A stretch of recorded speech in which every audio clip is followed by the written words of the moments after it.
Hi there, this is Joanna from For Love of Paws Pet Service Dog Training. I'm a certified professional dog trainer through the Certification Council of Professional Dog Trainers, and I have my co-host Bear here, who's having a snooze, and we're here to welcome you to Training Tip Tuesdays, where I answer some of your dog training questions and share some of my tips with you. So, first question I have here is from Diane.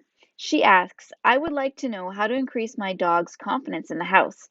Diane, that is a great question. And that's a question where I would require a little bit more information about your specific situation in order to give you the best advice possible. However, what I can recommend is to make sure that you're always using positive reinforcement, using food and praise and toys and play to help your dog to build some of that confidence around the things that they're a little unsure of. It's very, a really great thing to do to help them move past their fears. And, basically, the better and the more positive you can make it, the better it will be for your dog. So we want to make sure we're not forcing our dog into anything they're uncomfortable with. We always want to take it at our dog's pace. So lots and lots of positive reinforcement every little inch step of the way, and that'll help your dog a lot in the long run. I had another question here. Let's see. This one was from Cooper. Squirrels. My dog sees one and it's like there's no one else that exists. Yes, squirrels.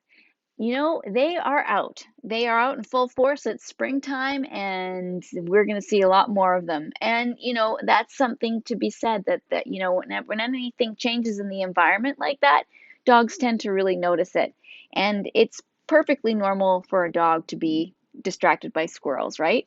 So one of the things we want to try and do is to be just as entertaining or as motivating as a squirrel. That's that's a tall order, I understand.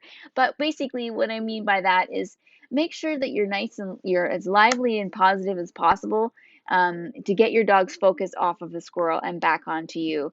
Again, it's perfectly normal for a dog to want to go investigate a squirrel, but we always want to make sure that they're not doing it by ripping our arms off or lunging forward. So it might mean maybe taking some steps away from the squirrel, preemptively. Being proactive would definitely be a great thing for you to do, and that you be a little bit aware of the squirrels and getting your dog's focus before your dog actually sees the squirrel will be great. And again, creating that distance from the squirrel will really help you to be proactive so that if your dog, it tends to lunge to go run after the squirrel, you'll be able to redirect his focus and move him a little bit further away and avoid getting your arm ripped off, basically. So, yes, but it is squirrel season and it'll be bird season too out here. So I do understand what that is like. And also too, someone asked me about the best way to socialize their puppy and if they should take their puppy to the dog park. So I actually think that that's quite risky to use the dog park, to socialize your dog. Instead of taking that risk where you don't really know what dog's going to be there and if they're friendly, or take that risk if your dog's going to have a good experience or a really bad one that could be detrimental to them in the long run. Instead of taking that risk, what I would recommend is setting up some puppy play dates with dogs that you know are patient, or puppies of your dog's same age, and do some small puppy play groups.